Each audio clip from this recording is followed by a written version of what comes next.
Estamos de volta ao terceiro bloco do Antenados na Geral. Estamos colocando, como eu falei no último bloco, passou no divã. E vamos ouvir os problemas e os anseios, as dificuldades que traz para ele ansiedade, depressão e tudo mais. Nós falamos um pouco sobre o perigo de ter como termômetro de sucesso ministerial o desempenho de número, de tamanho de igreja, né? Porque o cara tá pequeno, a dele é grande, então ele é melhor pastor do que eu, ou não está crescendo agora a igreja, eu vou desistir porque Deus não me chamou para isso. Esses não são os melhores parâmetros para você fazer qualquer tipo de sucesso ou não. Nós falamos que às vezes Deus tem chamado também específico para cada um e isso é uma coisa que tem que ser analisada. Além disso, desse debate nesse bloco, quero levantar também mais uma bola. Nós falamos no início sobre a questão de pastor é quem ajuda, quem aconselha a igreja, quem às vezes ajuda a resolver problemas espirituais, financeiros, pessoais, amorosos e por aí vai. E às vezes ele não tem tanto tempo para cuidar do seu, ou aquilo tudo contamina tanto ele, que ele tem uma dificuldade e absorve, e se ele não der vazão para aquilo, isso afeta também a vida dele, o íntimo dele. Fala, poxa, estou há 10 anos aqui, eu nunca vi tanto problema na igreja. Eu já vi um pastor falando isso. André cresceu, mas eu estou há 10 anos pregando para as mesmas pessoas, estou vendo isso piorando. Por que isso? A gente tem que entender que às vezes não é a culpa do pastor, ele joga para cima de si a culpa, né, das pessoas não melhorarem durante o tempo na sua igreja. E o que eu quero perguntar para vocês é, dentro daquilo que foi falado também, qual o cuidado que o pastor tem que ter também? Eu sei que ele é humano, mas ele tem que ter cuidado ao abrir a vida dele para a igreja de alguma maneira, né? Porque às vezes desespera o povo. Né? O cara, poxa, está ruim aqui, minha vida está ruim com a minha mulher. Aí o pastor vem, poxa, eu quero pedir a oração dos irmãos, porque lá em casa está ruim, meu relacionamento com a mulher. Aquilo vai trazer um desespero para o povo. Meu Deus, se o pastor está ruim, a minha vida vai acabar então. O pastor tem que ter também... Tem que ter um certo escudo de algumas coisas, ou não. Tem que ser um pouco aberto para as pessoas entenderem que ele é humano mesmo e acontece com todo mundo.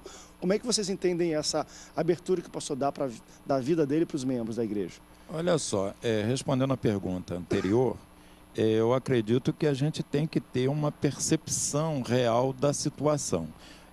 O pastor, na maioria das vezes, ele tem uma facilidade, uma tendência de culpar a si mesmo por tudo. Quando, na verdade, nem sempre a culpa é nossa, como você acabou de dizer.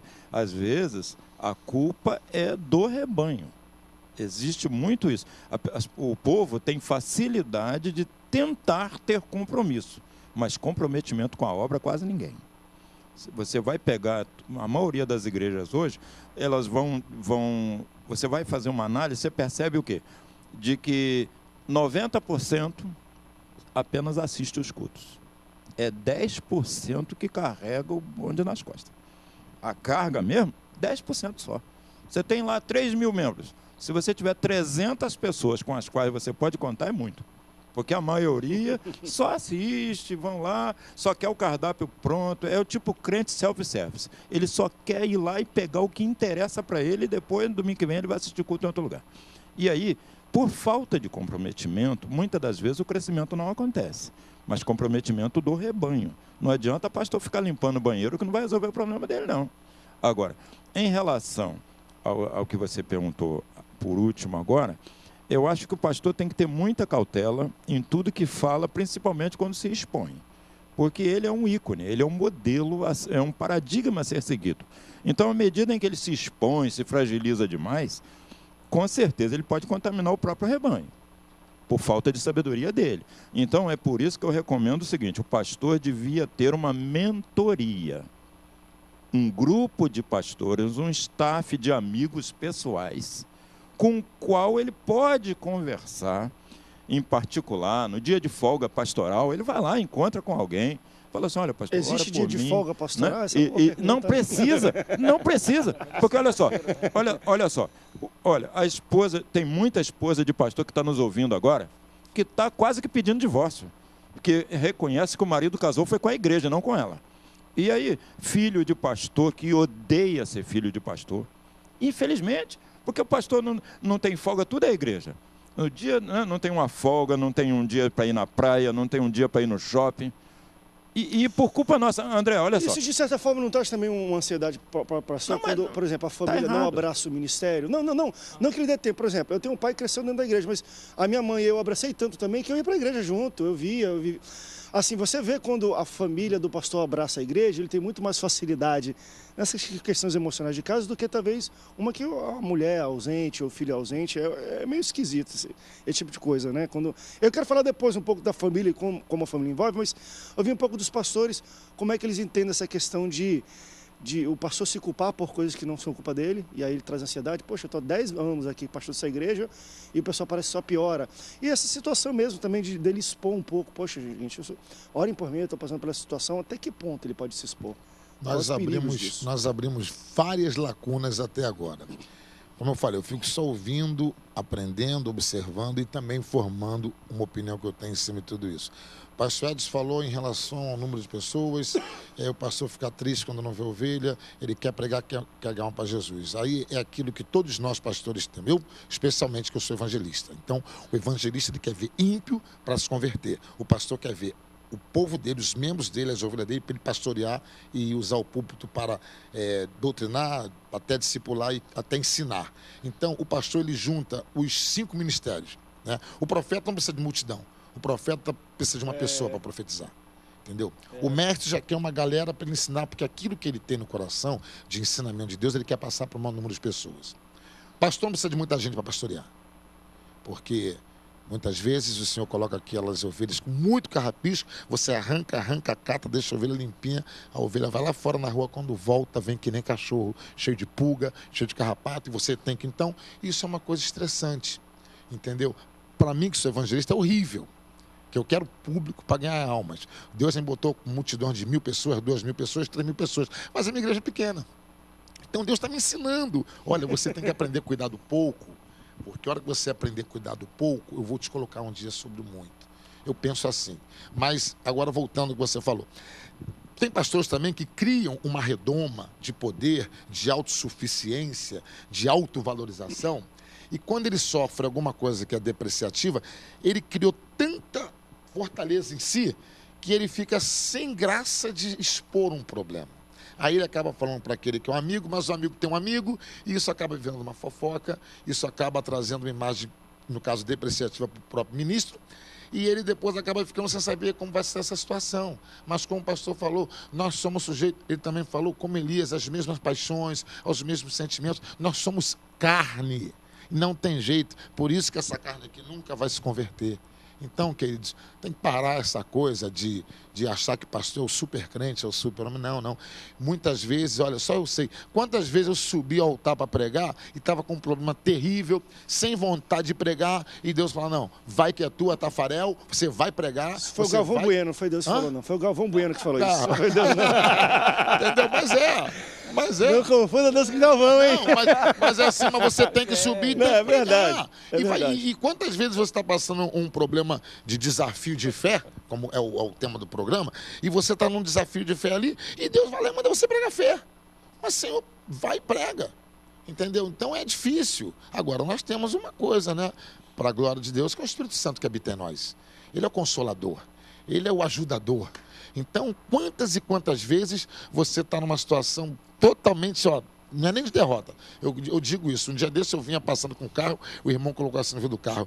Eu nasci para vencer. Aí eu falei, você está errado, amado. Você está errado. Você nasceu para ser mais do que vencedor. Porque vencedor você já foi quando você nasceu. Deus escolheu você. Em meio a 179 milhões e 999 mil espermatozoides. Deus escolheu você. Mas você veio para ser mais do que vencedor. Ele, amém. Você é pastor? Eu falei, glórias a Deus. Ele, obrigado. Entendeu? Deixa eu refrasear a minha pergunta. Não é até que ponto o pastor deve ou não deve expor, talvez, a sua vida, os seus erros e por aí vai. A igreja está preparada para ouvir? É isso aí. Eu acredito que não. E receber bem e tratar o pastor como talvez o pastor trata quando uma pessoa vem, pastor, pequei, fiz isso. Vem aqui, querido, tal. Se o pastor fala, gente, fiz isso, ele vai receber a mesma condição de trato? Muito difícil, porque aí entra uma questão política.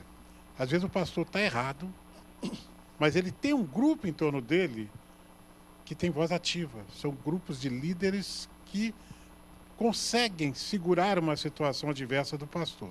Não é o ideal. Agora, se o pastor está passando alguma dificuldade, e é natural que passe, se nós não passarmos dificuldades, se algum dia se acordar e dizer assim, eu não tenho problema nenhum, Ora sobre mim, então. Duvide que você esteja vivo. Morreu. Morreu. Você morreu, você não tem problema nenhum. Ou então acordou arrebatado. Acordou arrebatado.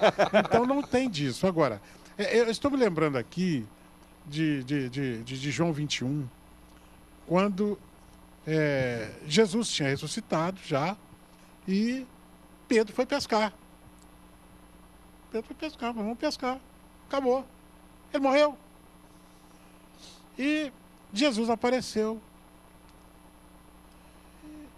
E provavelmente João, porque a Bíblia diz o Tiago, aquele que Jesus amava. Então, João disse assim, eu acho que é Jesus.